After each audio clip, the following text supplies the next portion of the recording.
Assalamualaikum warahmatullahi wabarakatuh. Alhamdulillah rabbil alamin. Bersyukur kita kepada Allah Subhanahu wa taala dengan mengucapkan alhamdulillah alamin. Salat kita kepada Rasulullah dengan mengucapkan Allahumma sholli ala sayyidina Muhammad wa ala alihi sayyidina Muhammad.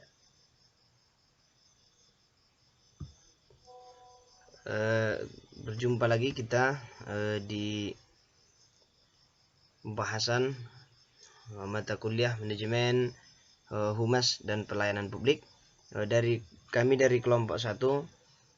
Di sini membahas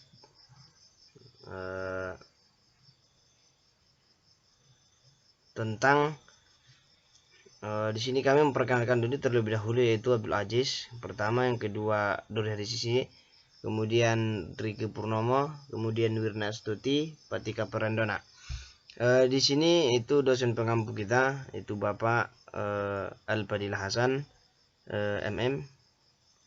Kemudian masuk kita tentang judul daripada makalah kami dari kelompok 1 tentang studi kasus. Di sini kami mengambil tentang layanan publik, tentang EKTP atau KTP elektronik. Masuk kita yang pertama dulu, yaitu pengertian EKTP.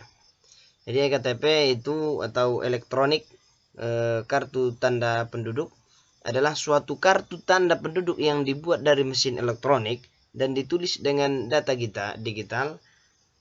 EKTP sengaja diadakan guna untuk mempermudah pemerintah dalam mengambil data penduduk. Karena dengan EKTP pemerintah bisa langsung melihat data dari KTP elektronik tersebut tanpa harus menunggu data yang harus disensus terlebih dahulu. Maka EKTP bisa terbilang lebih efektif dan lebih efisien dibandingkan dengan KTP yang biasa. Yang bagian A masuk kita tentang kelemahan dalam pelayanan pembuatan KTP. Yang pertama adalah kurang efektifnya pelayanan yang telah diberikan oleh petugas. Nah, pengurusan EKTP di seluruh kecamatan di Indonesia tanpa dipungut biaya administrasi saat ini. Nah, dengan itu maka masyarakat sangat berminat sekali untuk segera mengurus dan mendapatkan KTP elektronik tersebut. Akan tetapi dalam pengurusan KTP ini masih ditemukan sebuah kelemahan di lapangan yang dilakukan petugas di bagian kecamatan. Jadi kelemahan ini antara lain seperti masyarakat yang datang ke kantor camat untuk mengurus KTP elektronik sesuai dengan jadwal yang telah ditetapkan. Nah, ternyata tidak mendapatkan pelayanan yang maksimal. Coba kita bayangkan warga yang datang ke kantor camat sejak dari pukul 7.30 sampai dengan jam 16.30 menunggu giliran. Tapi yang didapat oleh masyarakat itu tidak terlayani akibat waktu pengurusan yang tidak sesuai dengan yang dijadwalkan. Baiklah, kita masuk yang kedua, yaitu kurangnya alat dalam pelayanan pembuatan KTP. Nah, seperti yang terjadi di Depok, kita mengambil di sini di daerah Depok, hanya 1 di antara 63 kelurahan di Depok yang sudah rampung mendata dan memberi layanan pembuatan kartu tanda penduduk. Nah, elektronik. Jadi sebanyak 17 kelurahan di antaranya bahkan belum tersentuh sama sekali oleh layanan tersebut. Jadi Kepala Dinas Kependudukan dan Catatan Sipil Kota Depok, Bapak Mulyanto, mengatakan kendala utama yang dihadapi oleh soal listrik dan peralatan untuk membuat KTP baru. Nah, listrik sering mati dan alat suka macet, sedangkan pihak konsorsium bilang di gudang alatnya sudah kosong.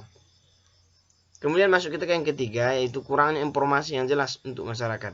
Dengan kurangnya informasi kepada masyarakat, khususnya masyarakat awam, sehingga masyarakat salah tanggapan dalam pembuatan KTP elektronik tersebut. Seperti masyarakat yang tidak mendapat undangan mengikut antri di kecamatan sampai berjam-jam dan kecewa kepada pelayanan tersebut. Padahal seharusnya masyarakat yang telah mendapat undangan dahulu yang dapat dilayani dalam pembuatan KTP elektronik tersebut. Contohnya seperti yang terjadi pada Koba ini, Itu program KTP elektronik yang dimulai di launching di beberapa daerah di Bangka Belitung. Itu mulai mengalami berbagai masalah. Kemudian masuk kita kepada yang keempat, itu hambatan listrik dalam pelaksanaan KTP elektronik.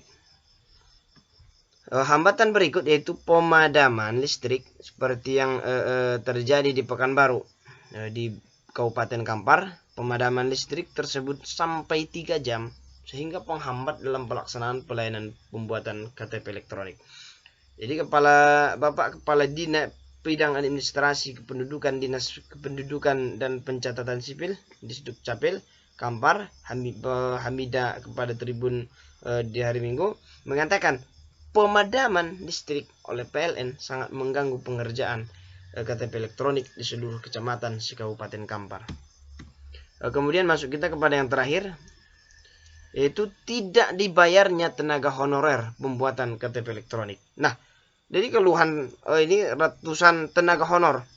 Itu kalau honor belum dibayar, padahal untuk menunjang kelancaran tugas sehari-hari mereka, ini bagaimana tanggapan sebagai aparatur pemerintah? Padahal honor yang telah dijanjikan oleh pemerintah seharusnya sudah diterima, tetapi pada saat ini belum.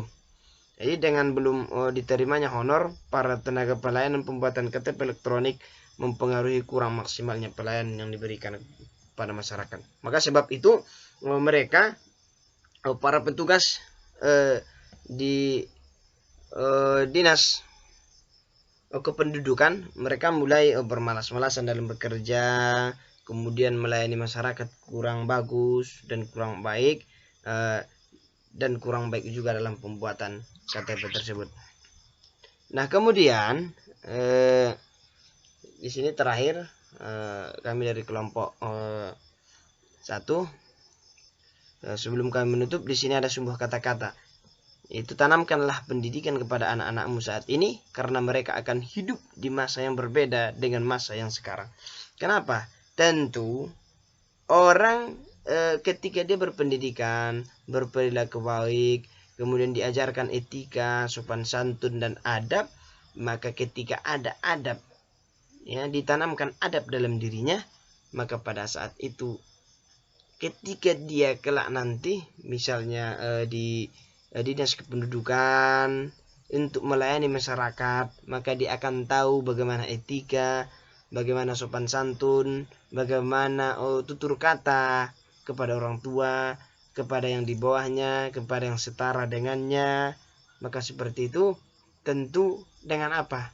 Dengan pendidikan agar ia tahu bagaimana sikap dan sopan santun terhadap sesama manusia. Demikian kami dari kelompok 1 minta maaf sebesar-besarnya, sebanyak-banyaknya, dan terima kasih kepada seluruh teman-teman, Pak dosen, dan seluruhnya. Allahul muwaffiq ila aqwamit thoriq. Assalamualaikum warahmatullahi wabarakatuh.